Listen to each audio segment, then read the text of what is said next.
Alors bonsoir à tous, je suis Antonin Broy, je suis actuellement secrétaire général d'Altruisme Efficace France et docteur en philosophie depuis quelques mois.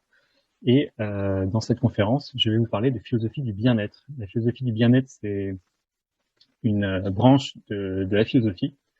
On va pas s'intéresser de manière empirique à ce qu'est le bien-être, ça c'est plutôt ce que vont faire les sciences du bien-être comme la psychologie positive. Donc je vais pas parler de ça, je vais plutôt me restreindre à ce qu'on fait en philosophie.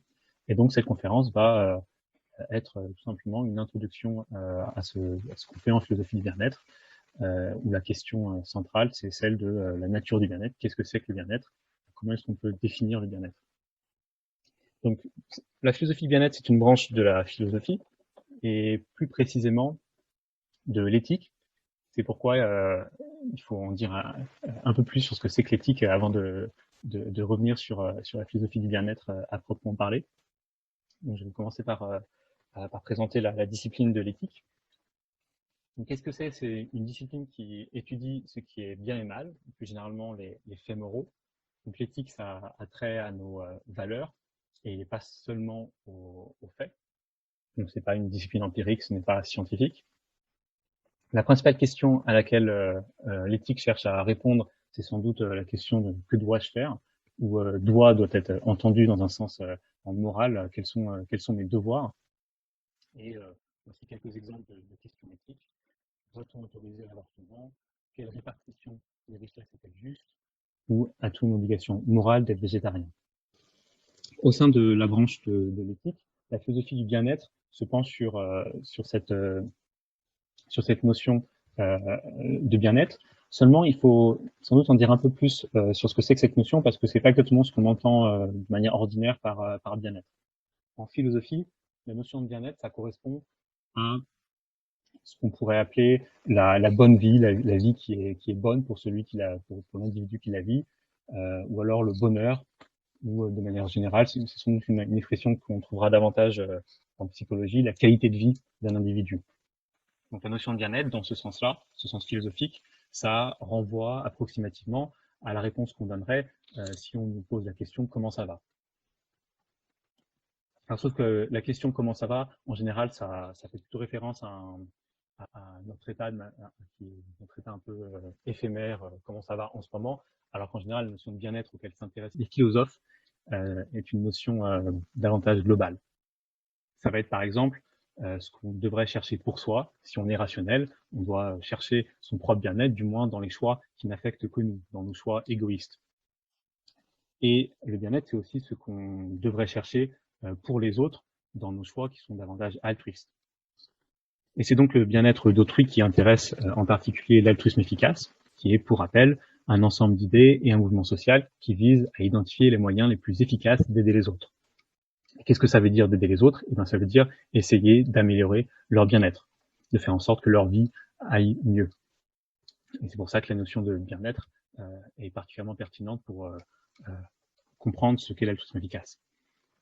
Donc, un point terminologique sans doute important, les choses qui contribuent directement au bien-être en philosophie, on va souvent les appeler les biens prudentiels. Donc, les biens prudentiels, c'est quelque chose comme peut-être la richesse matérielle ou le plaisir qui vont contribuer positivement à notre bien-être. Alors, on pourrait se poser la question de pourquoi est-ce qu'on a besoin de réfléchir davantage au bien-être. Peut-être qu'on pourrait penser qu'à première vue, on sait bien ce qu'est le bien-être, entendu dans ce sens philosophique. Par exemple, on pourrait penser qu'une personne heureuse, donc une personne qui a un haut niveau de bien-être, c'est une personne qui, par exemple, sourit beaucoup, qui a des relations épanouissantes et un métier qui lui plaît, qui apparaît sereine quand on la regarde, qui fait l'expérience de nombreuses émotions positives, qui ne souffre pas, bien sûr, ou qui juge elle-même qu'elle est heureuse si on lui demande est-ce que tu es heureux, etc. Donc on a plein d'indicateurs comme ça de bien-être. Pour autant, il faut quand même euh, garder en tête que ces indicateurs-là sont des indicateurs qui sont pas parfaits. Et une distinction importante, c'est la distinction entre ce qui constitue directement le bien-être, ou ce qui contribue directement au bien-être, et de l'autre côté, les causes et les effets typiques du bien-être, qui sont donc différents du bien-être, donc qui vont être souvent corrélés avec le bien-être. Donc, par exemple, dans les caractéristiques précédentes que j'ai évoquées, le fait de sourire beaucoup, ça va peut-être être un effet typique du fait d'avoir un haut niveau de bien-être, du fait d'être heureux, mais pour autant, on n'a pas envie d'assimiler le fait de sourire beaucoup au bien-être à proprement parler. Donc, il faut bien distinguer les deux. Par ailleurs, quand on réfléchit à ce qui va contribuer au bien-être, il faut aussi faire une distinction entre ce qui va contribuer directement, donc ce qui est bon intrinsèquement, et ce qui est seulement bon de manière instrumentale, donc ce qui va être un bon moyen d'atteindre le bien-être. Par exemple, on peut penser que dans la liste qui précède, un métier qui nous plaît, c'est davantage un moyen instrumental d'atteindre le bien-être que un constituant du bien-être. Donc l'intérêt des philosophes, il est bien pour les constituants du bien-être, et c'est donc très différent de l'intérêt que beaucoup de scientifiques vont porter aux causes et aux effets du bien-être. Nous, ce qui va nous intéresser ici, c'est vraiment les constituants du bien-être. Alors, pour montrer l'intérêt d'une réflexion sur ce qu'est le bien-être, sur ce que c'est l'essence du bien-être, je vous ai mis une liste de questions un peu introductives, une sorte de mise en situation qui permettent de mieux comprendre pourquoi c'est important d'avoir une compréhension précise de ce qu'est le bien-être. Et dans chacune de ces situations, en gros, on va faire un peu varier certains éléments de la liste donnée précédemment. Donc, ça va être typiquement des exemples où quelqu'un juge être heureux mais n'a pas d'émotion positive, ou bien un métier qui lui déplaît complètement mais se dit quand même heureux, etc. Et donc, ça nous aide un peu à mieux réfléchir sur ce qu'est le bien-être et à mieux comprendre quelles sont nos intuitions sur le bien-être. Donc, premier exemple, Alice souffre terriblement, mais elle refuse de prendre des médicaments antidouleurs parce qu'elle pense, à tort, qu'on cherche à l'empoisonner. Est-ce que la forcer à prendre ces médicaments améliorerait son bien-être? Deuxième mise en situation, on vous propose de vous brancher à une machine qui, un peu comme dans Matrix, vous donnerait toutes les expériences subjectives que vous pourriez désirer. Donc, par exemple, si vous désirez avoir une vie d'orgasme permanent, vous pourrez l'avoir. Si vous voulez avoir exactement la vie que Einstein a eue, vous pourrez l'avoir, ou bien celle de Nelson Mandela, vous pourrez aussi également l'avoir. Bien sûr, c'est toujours dans un environnement virtuel. Est-ce que la vie que vous auriez dans une telle machine pourrait être optimale pour vous? Alors ça, cette situation-là, cette expérience de pensée, c'est une expérience de pensée qui est particulièrement connue en philosophie. C'est celle qu'a proposée le philosophe Nozick dans les années 70. On aura l'occasion de plus la développer dans ce qui suit.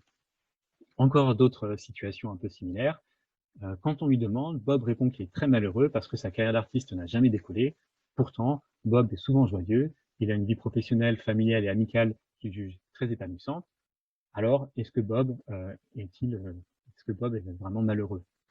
Autre situation, une personne qui s'est habituée à sa misère, et donc on peut imaginer qu'il vit dans un logement complètement insalubre, qui souffre de malnutrition chronique, qui a une faible espérance de vie, etc.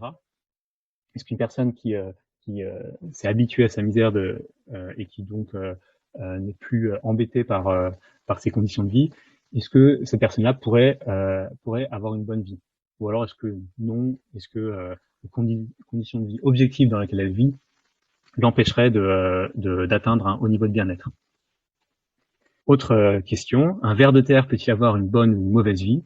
Est-ce que donc on peut dire, est-ce que ça fait sens de dire qu'un ver de terre a un haut niveau de bien-être, que le ver de terre est heureux?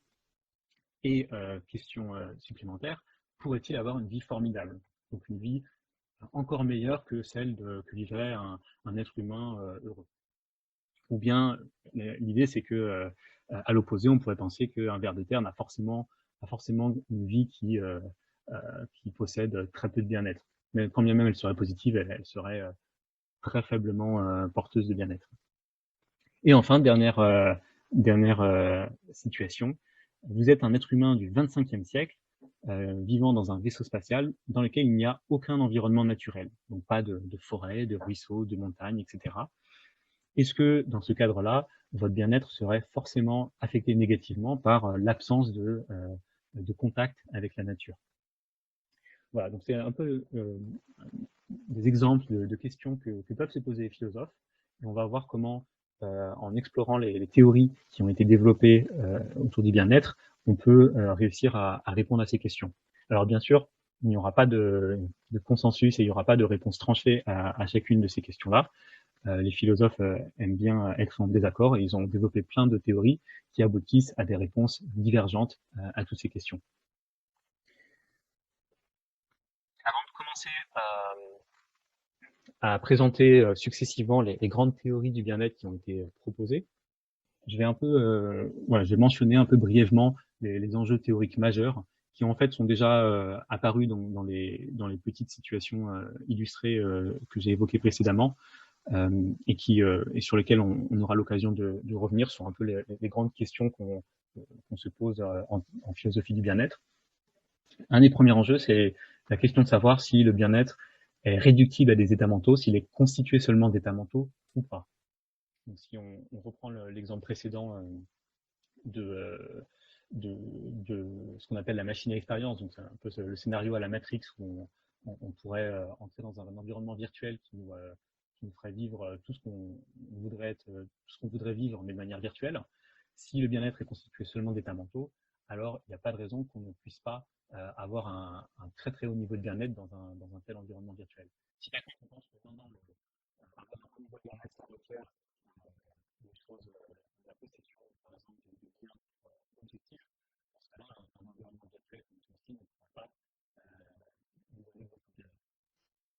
Autre enjeu théorique majeur, quel rôle jouent les jugements réfléchis des individus au sujet de leur propre vie? Alors je dis réfléchis parce que je n'ai pas en tête les jugements qu'on peut faire de manière un peu spontanée et qui sont très superficiels. Là, ce que j'ai en tête, c'est les jugements que les individus font après réflexion sur leur vie. Dans les exemples qu'on avait évoqués précédemment, on avait évoqué Bob qui se dit malheureux, alors même qu'il semble vivre dans des conditions de vie plutôt favorables. Et la question se pose à quel point est-ce qu'on doit prendre au sérieux ce jugement réfléchi de Bob au sujet de sa propre vie. Enfin, troisième enjeu, les biens prudentiels doivent-ils forcément faire l'objet d'une appréciation favorable par l'individu? Les biens prudentiels, rappelez-vous, donc ce sont toutes les choses qui peuvent contribuer au bien-être, comme par exemple peut-être la richesse matérielle ou le plaisir.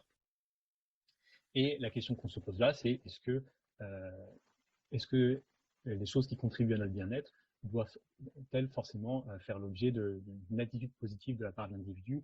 Est-ce que, par exemple, dans le cas de la personne qui vivrait dans son vaisseau spatial toute sa vie et qui, du coup, peut-être ne saurait même pas ce que c'est qu'un ruisseau, qu'une montagne, un bel arbre, est-ce qu'on pourrait quand même dire que son bien-être est négativement affecté par l'absence de nature, quand bien même elle n'aurait pas d'appréciation particulièrement favorable à l'égard de la nature? Voilà, c'est le genre de questions qu'on va se poser dans ce qui suit. Ce que je vais faire maintenant, c'est récapituler brièvement les grandes théories du bien-être qui ont été proposées. Donc il y en a trois, comme on verra. Il y a l'hédonisme, il y a les théories subjectivistes et il y a les théories objectivistes, donc que je passerai successivement en revue. Pour chacune d'entre elles, j'expliquerai aussi davantage les arguments qui ont été proposés en faveur de la théorie et les arguments qui vont plutôt contre la théorie. Donc je vais commencer avec l'hédonisme. Alors sur la théorie hédoniste, le bien-être d'un individu consiste tout simplement en la balance de ses plaisirs et de ses déplaisirs. Donc, plus un individu ressent de plaisir, plus il ressent des déplaisirs, donc des souffrances, moins il est heureux. Puisque le plaisir et le déplaisir sont des états mentaux, la théorie hédoniste, c'est une théorie qui est mentaliste. C'est-à-dire qu'elle répond positivement à la première question qu'on a posée sur le premier enjeu majeur sur est-ce que le bien-être est réductible à des états mentaux. Selon la théorie hédoniste, oui, c'est réductible à nos plaisirs et à nos déplaisirs. Et dans ce cas-là, bien sûr, les jugements et les désirs des individus ne jouent aucun rôle constitutif pour le bien-être, c'est-à-dire qu'ils ne contribuent pas directement au bien-être. Ce ne sont pas des constituants du bien-être. Alors, quels sont les arguments en faveur de l'hédonisme? J'en ai ici donné quatre, qui me semblent être les quatre principaux, qui sont voilà, les plus étudiés dans la littérature philosophique sur la question. Premier argument, on pourrait l'appeler l'argument de l'asymétrie épistémique. Et c'est l'idée qu'il y a une sorte d'asymétrie entre le plaisir et le déplaisir d'un côté et tous les autres biens prudentiels possibles qu'on peut envisager, comme la richesse matérielle ou comme les relations sociales satisfaisantes. L'idée, c'est que le plaisir ou le déplaisir, on peut très difficilement nier qu'ils ont de la valeur pour l'individu. Pourquoi? Parce qu'en un sens, on a directement accès au fait que le plaisir, c'est quelque chose de très positif, et au fait que la souffrance, c'est quelque chose de négatif pour nous.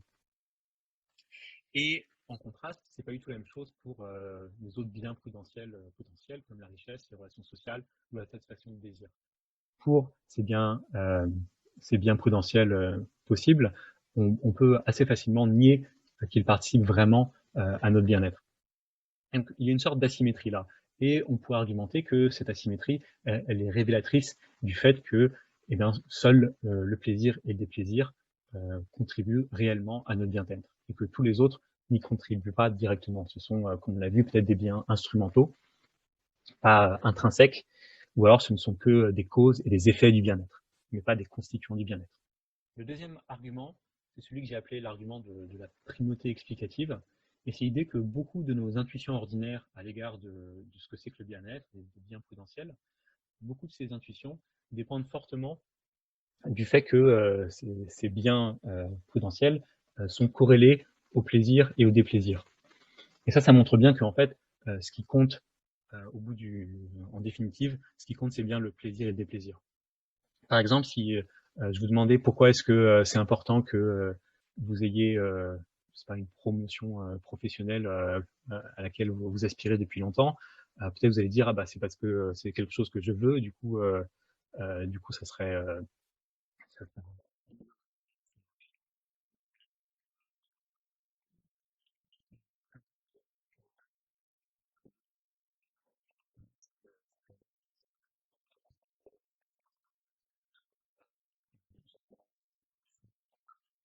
et on constate qu'en fait assez rapidement, en essayant de donner des explications à pourquoi tel bien contribue à notre bien-être, on, euh, on se rend compte qu'on aboutit très souvent à, au plaisir ou au déplaisir qui est ressenti par l'individu. Donc ça, c'était l'argument de la primauté explicative. Je passe au troisième argument, qui est un argument en quelque sorte descriptif. Descriptif dans le sens où, de fait, on constate qu'une grande partie des comportements individuels, égoïstes, par égoïste, j'entends les comportements individuels euh, qui ne concernent pas les autres personnes. Donc, par exemple, si vous devez choisir entre de la glace à la vanille ou de la glace à la fraise au supermarché, ben, une grande partie de ces comportements individuels égoïstes sont guidés par la recherche du plaisir et l'évitement de la souffrance. Et le fait que ça soit le cas, bah, ça s'explique très bien par une théorie hédoniste du bien-être. Pourquoi? Parce que, à moins qu'on soit complètement irrationnel, c'est assez intuitif que dans notre vie quotidienne, on cherche à accroître notre bien-être. Donc le fait que qu'on constate, qu'on observe que les individus se comportent dans une certaine mesure en hédonisme, eh ben ça vient, c'est un argument en faveur de l'hédonisme comme théorie du bien-être. Et enfin, un argument qui est peut-être un peu plus subtil, qui est l'argument du critère de statut moral, en anglais moral patienthood. Ici, l'idée, c'est que c'est de faire un lien entre notre théorie du bien-être et notre théorie du statut moral des choses. C'est-à-dire que quand on raisonne de manière morale, on, certaines choses, on attribue à certaines choses un statut moral qui fait que on a certaines obligations envers ces choses-là. Typiquement, on reconnaît que certaines choses sont des individus, sont des personnes, et puisque ce sont des personnes, on a certaines obligations. On a par exemple peut-être l'interdiction de leur mentir, l'interdiction de les tuer, etc. Donc ce sont des choses qui ont un statut moral. Et on peut se demander, mais qu'est-ce qui fait que certaines choses ont un statut moral et d'autres n'ont pas de statut moral? Par exemple, un caillou, on pourrait penser qu'il n'a pas de statut moral, alors qu'un être humain a un statut moral. De même, on pourrait imaginer que beaucoup d'animaux non humains, ont également un statut moral. Un critère souvent proposé qui expliquerait que certaines choses aient un statut moral et d'autres n'aient pas de statut moral, c'est le critère qu'on appelle de sentience. La sentience, c'est la capacité à souffrir et à éprouver du plaisir. Et l'idée, c'est que si une chose est sentiente, a la capacité de souffrir et d'éprouver du plaisir, alors elle a un statut moral. Si elle n'a pas cette capacité, alors elle n'a pas de statut moral. Donc on constate que ce critère, il est assez souvent proposé et il est assez intuitif. Or, en fait, il est complètement lié à une théorie hédoniste du bien-être. Il se combine très bien avec une théorie hédoniste et en contraste, il se combine très mal avec d'autres théories du bien-être qu'on va voir un peu plus tard. Donc, si on retient à notre critère de sentience comme critère de statut moral, alors on devrait tenter d'adopter une théorie hédoniste du bien-être. Ok, alors j'en ai fini avec les arguments en faveur de l'hédonisme, et je vais maintenant passer aux arguments contre l'hédonisme. Là, j'en ai identifié 4. Alors le premier argument, c'est l'argument de la machine à expérience et de Nozick. Donc j'ai déjà évoqué une variante de cet argument en fait dans un des exemples que j'avais évoqué au début, l'expérience de pensée entre guillemets à la Matrix, où on nous propose de rentrer dans une machine virtuelle qui nous ferait vivre tout ce qu'on voudrait potentiellement vivre, mais tout sera virtuel, rien ne sera réel. Et quand on propose cette expérience de pensée à des gens, à n'importe qui, et qu'on leur demande si eux-mêmes seraient tentés de rentrer dans cette machine et d'avoir cette vie merveilleuse mais virtuelle, en général, les gens sont une vie bonne, c'est une vie qui est authentique. Et la vie qui est proposée à l'intérieur de la machine expérience, à l'inverse, c'est une vie d'illusion. Et l'intuition qu'on a, que l'authenticité, c'est quelque chose qui a de la valeur, et que l'illusion, c'est mauvais, cette intuition-là, eh ben, l'hédonisme ne peut pas en rendre compte. Parce que comme on l'a vu, l'hédonisme, c'est une théorie qui réduit le bien-être à des états mentaux. Donc l'argument de la machine expérience, c'est un argument en fait contre toutes les théories qui réduisent le bien-être à des états mentaux, et en particulier, ça va être un argument contre l'hédonisme. Le deuxième argument, celui de l'hétérogénéité des plaisirs, c'est plutôt un argument qui va s'intéresser à ce qu'on entend par plaisir et par déplaisir. Donc on a dit que l'hédonisme, selon l'hédonisme, le bien-être, c'est bien ça, c'est la balance des plaisirs sur les déplaisirs. Donc ça, pour pouvoir adopter une théorie hédoniste, il faut avoir une compréhension très claire de ce que c'est que le plaisir et de ce qu'est le déplaisir. Le problème, c'est que quand on s'interroge sur ce que toutes les expériences plaisantes, par exemple, ont en commun, et ben on se rend compte qu'il est difficile de vraiment mettre en évidence et isoler ce que serait à proprement parler le ressenti plaisant, le plaisir en lui-même. Pourquoi? Parce que si on prend, je sais pas, le plaisir que je prends à manger une frite, le plaisir que j'ai dans un orgasme, le plaisir que j'ai quand je lis de la poésie, je trouve très inspirante, on a l'impression que ce sont des plaisirs qui sont complètement différents, qui n'ont absolument rien en commun. Le problème, c'est que si elles n'ont rien en commun, alors on ne sait plus trop ce que c'est que le plaisir. Donc là, c'est un argument qui vient un peu ébranler les fondements de la théorie hédoniste. Le troisième argument, alors il est un peu similaire, il joue aussi sur ce que c'est que le plaisir et ce que c'est que la valeur du plaisir. C'est l'idée que, à première vue, il semblerait que certains plaisirs ne contribuent pas ou ne devraient pas contribuer au bien-être des individus.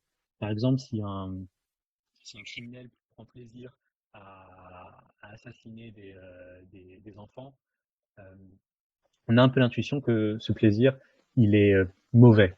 Il n'est pas seulement moralement mauvais, mais c'est vraiment le genre de plaisir qui ne peut pas contribuer à rendre la vie du criminel bonne. De manière peut-être moins extrême, il y a certains plaisirs, peut-être certains plaisirs sensoriels un peu primaires, le plaisir d'avoir un massage par exemple, dont on pourrait juger qu'il est moins digne des êtres humains que d'autres plaisirs plus intellectuels, comme par exemple le plaisir que je peux prendre à lire de la poésie. Donc ça, c'est un peu c'est un argument très classique contre l'hédonisme qui a été développé en premier par John Stuart Mill, qui lui a permis de développer un peu une variante euh, qui s'éloigne un peu de l'hédonisme. Mais si c'est vrai, si effectivement certains plaisirs sont plus dignes que d'autres d'être vécus, alors on a l'impression que ce n'est pas seulement le plaisir qui constitue le bien-être. Le bien-être, il y a d'autres ingrédients qui rentrent en compte. Et enfin, le quatrième argument, c'est l'argument de l'aliénation. Et l'idée ici, c'est que si l'hédonisme était vrai, donc si le bien-être était bien réductible au plaisir et au déplaisir, alors ça ne devrait pas être problématique de forcer un individu à avoir des expériences plaisantes, contre son gré.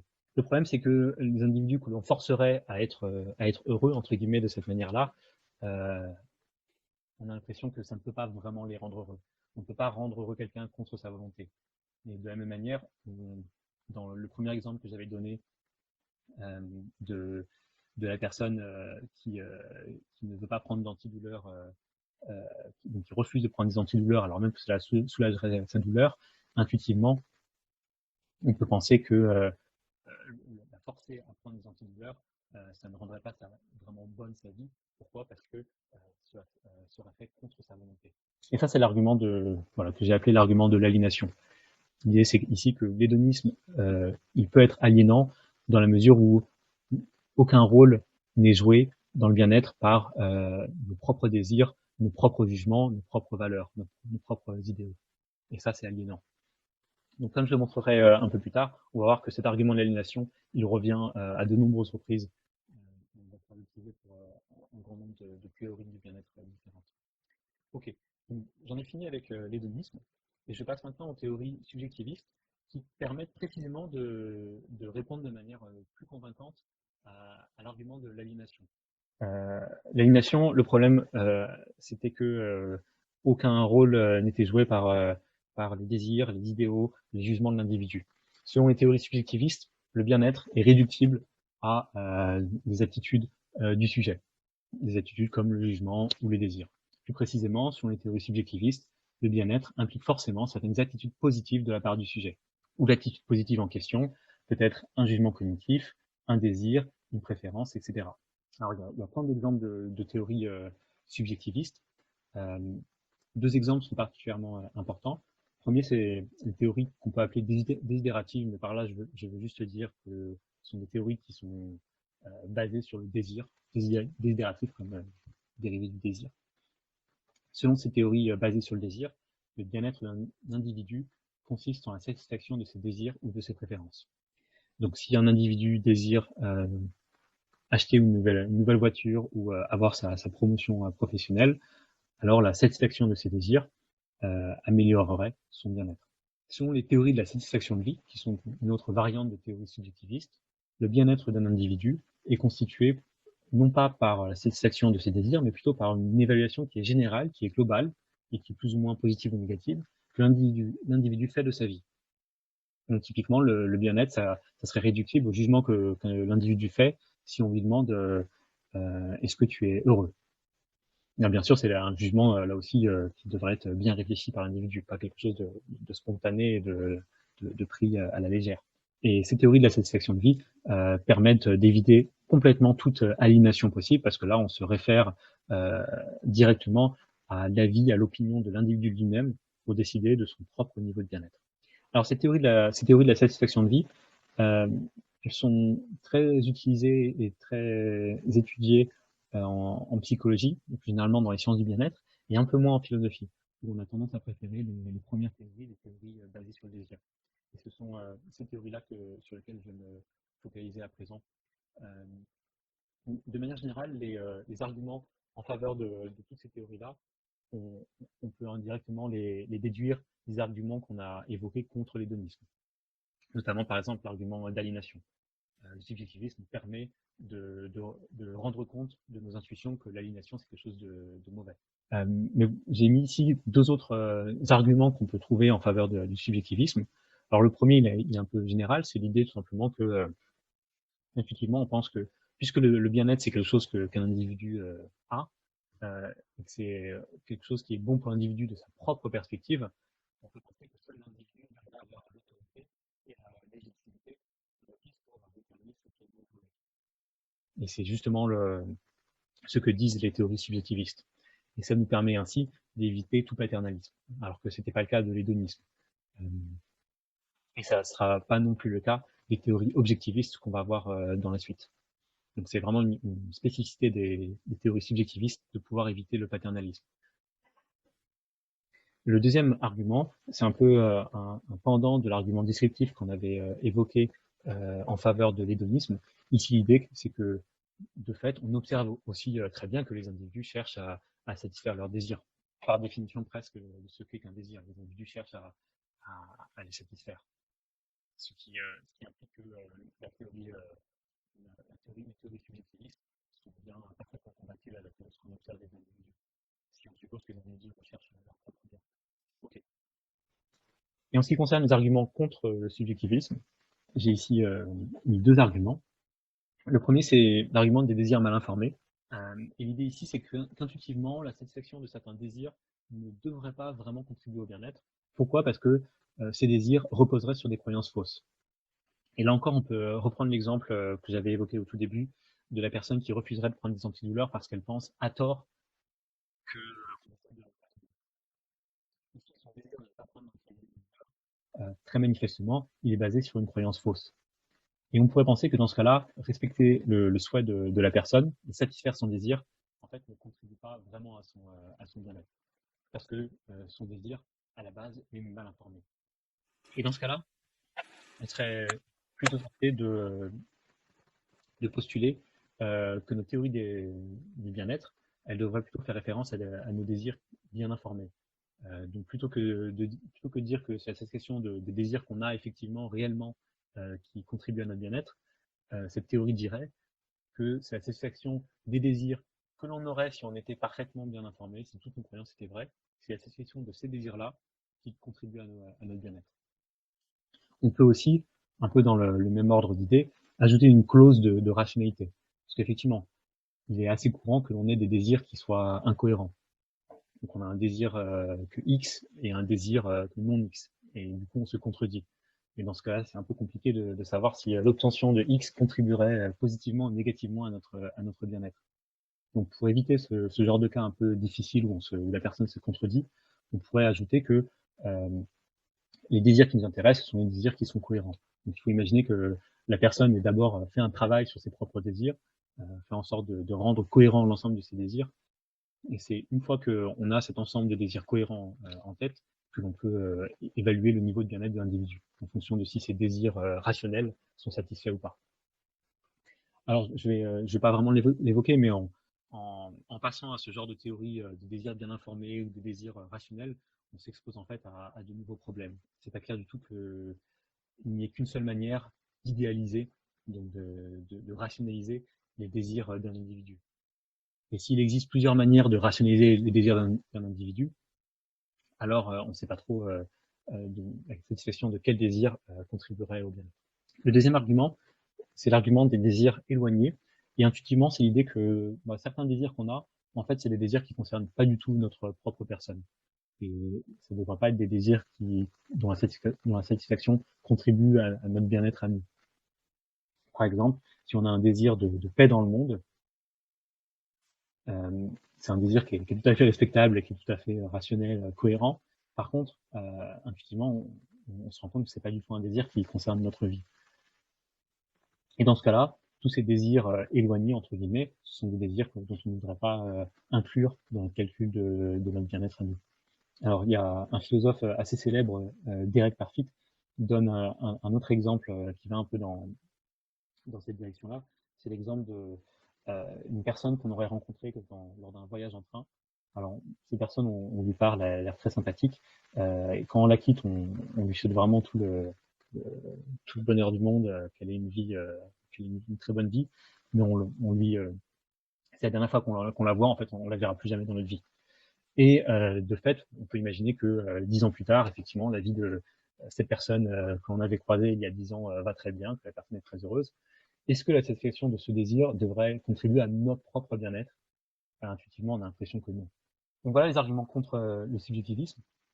Et j'ai maintenant passé à la dernière famille de théories, les théories objectivistes, qui vont vraiment dans la direction opposée aux théories subjectivistes. Les théories subjectivistes nous disaient qu'il fallait vraiment prendre la perspective de l'individu lui-même pour décider de ce qui avait de la valeur pour le bien-être de l'individu.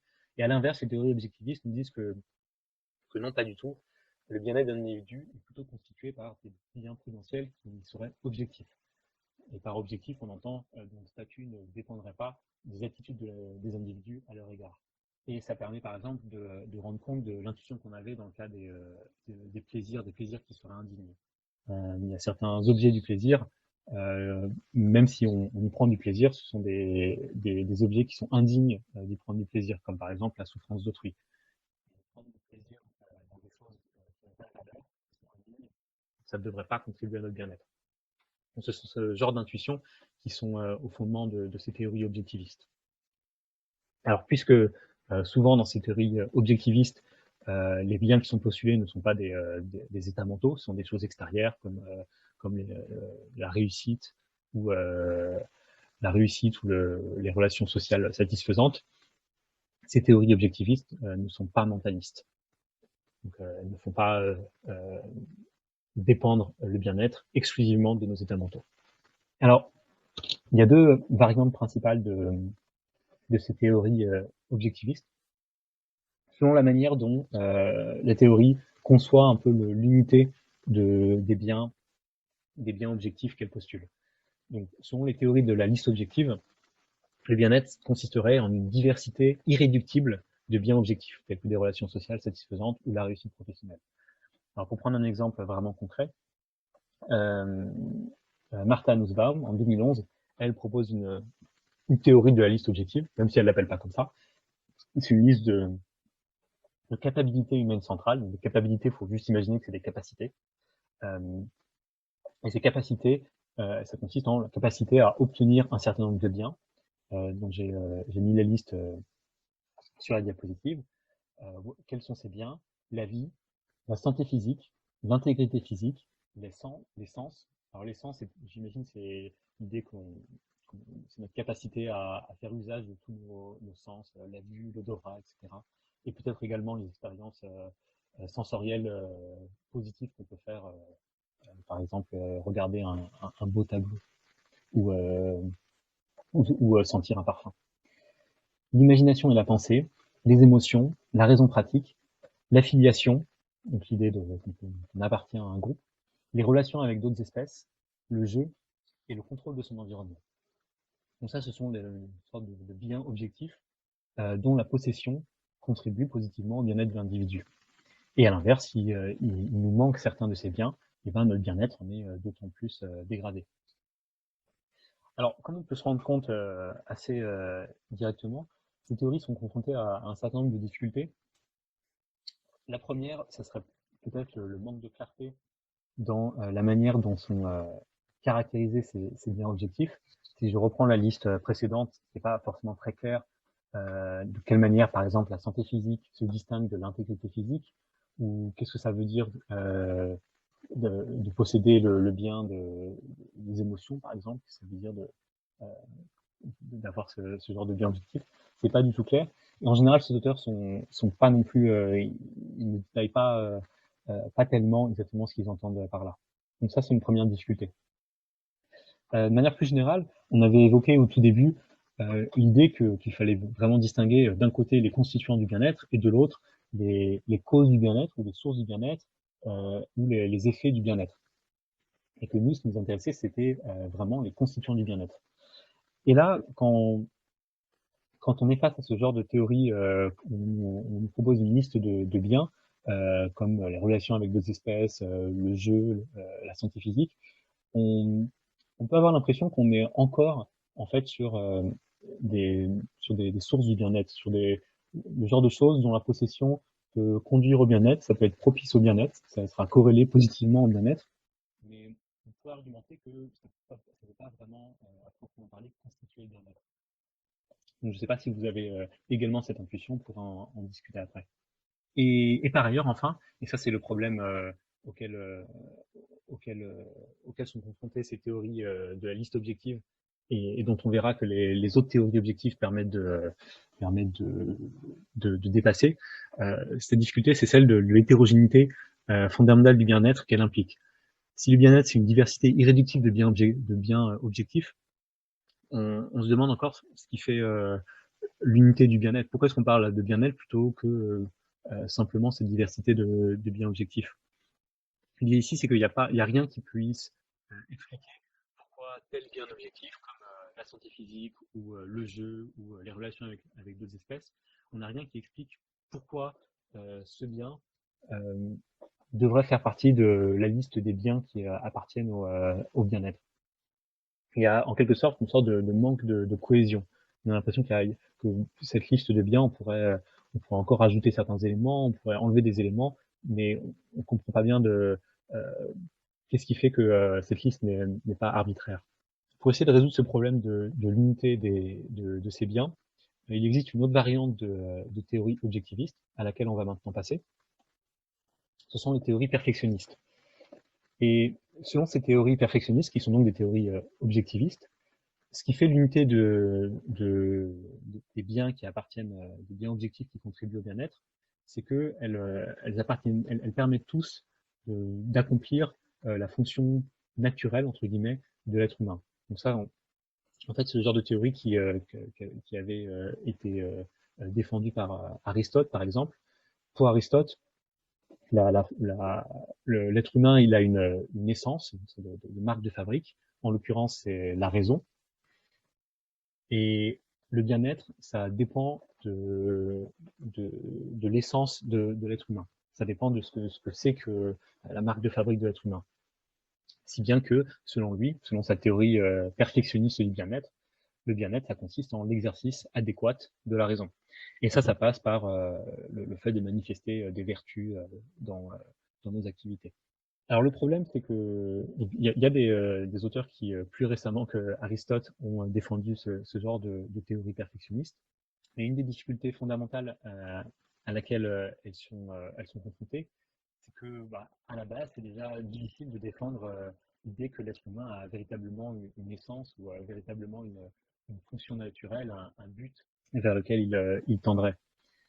Et c'est d'autant plus difficile étant donné on va dire, les progrès de la biologie moderne. Maintenant, on a la théorie de l'évolution et qui explique pourquoi est-ce que l'être humain a les caractéristiques qu'il a, comme par exemple la raison. Et la théorie de l'évolution ne permet pas d'identifier à proprement parler des fonctions naturelles qui pourraient servir de sous-bassement au bien-être. La théorie de l'évolution, elle explique le développement des caractéristiques de l'être humain en termes de succès reproductif, par exemple, et intuitivement, on n'a pas trop envie de lier ça à la question du bien-être. Donc, les théories perfectionnistes, elles doivent réussir à nous expliquer pourquoi est-ce que d'abord l'être humain aurait une essence, et même si l'être humain avait une essence, pourquoi est-ce que le bien-être devrait dépendre de cette essence. Et je pense que c'est vraiment des questions qui sont pas du tout évidentes et jusqu'à maintenant j'ai pas vraiment vu de réponse satisfaisante de la part de théoriciens qui défendent ce genre de théorie. Alors on a vu du coup d'un côté les théories subjectivistes, de l'autre les théories objectivistes. Ce qui est sous-jacent à ces deux types de théories, ce sont des intuitions qui sont un peu contradictoires. Et une manière de réconcilier ces intuitions contradictoires, c'est de passer à une théorie qu'on pourrait appeler hybride. Donc les théories hybrides, elles permettent de concilier des intuitions subjectivistes qu'on a. Donc les intuitions subjectivistes, c'est l'idée que ce qui contribue directement à notre bien-être, ça doit être l'objet d'attitudes favorables de la part des individus. Et de l'autre côté, des intuitions objectivistes, avec l'idée que il y a certaines choses, elles sont objectivement bonnes ou mauvaises. Par exemple, le fait pour quelqu'un de prendre plaisir dans la souffrance d'autrui, par exemple, ça ne peut pas contribuer à notre bien-être parce que la souffrance d'autrui, c'est quelque chose de mauvais et d'indigne. Donc, selon les théories hybrides, les biens prudentiels, ceux qui contribuent à notre bien-être, ce sont des biens qui sont à la fois objectivement bons et subjectivement appréciés. Il faut que les deux conditions soient remplies pour que quelque chose puisse effectivement contribuer à notre bien-être. Et donc, on pourrait, par exemple, hybrider une théorie hédoniste en postulant que les plaisirs qui contribuent véritablement au bien-être sont seulement ceux qui sont associés à des choses bonnes. On éviterait par exemple les conséquences un peu contre-intuitives de dire que le criminel peut vraiment améliorer sa vie, entre guillemets, en prenant plaisir dans la souffrance d'autrui. Donc on pourra en discuter davantage dans la discussion qui suit. Donc je passe maintenant à un petit résumé qui va clore ma présentation. Donc on a vu plusieurs théories, plusieurs plutôt familles de théories. L'hédonisme, le subjectivisme, on a vu là deux principales variantes de subjectivisme. L'objectivisme, avec là aussi deux variantes. Et enfin, plus brièvement, les théories hybrides, qui essayaient de réconcilier subjectivisme et objectivisme. Ce dont on se rend compte à la fin, et c'est souvent le cas en philosophie, c'est qu'aucune de ces théories ne parvient tout à fait à rendre compte de l'ensemble des intuitions ordinaires que l'on peut avoir en ce qui concerne le bien-être. Donc on est obligé de faire des compromis et d'accepter des théories qui peuvent avoir des conséquences un peu contre-intuitives. Et on peut aussi constater que ces théories, elles apportent des réponses divergentes à la question du caractère mental du bien-être ou à la question du rôle exact des jugements et des désirs des individus dans le bien-être. Et sur ce, eh bien, merci beaucoup pour votre attention. Euh, j'ai écrit quelques questions que vous pouvez vous poser pour un peu vous inspirer et pour continuer voilà, la réflexion sur la nature du bien-être dans la diapo. Donc, ce qu'on va faire maintenant, c'est une petite session peut-être de questions-réponses si vous avez des questions spécifiques.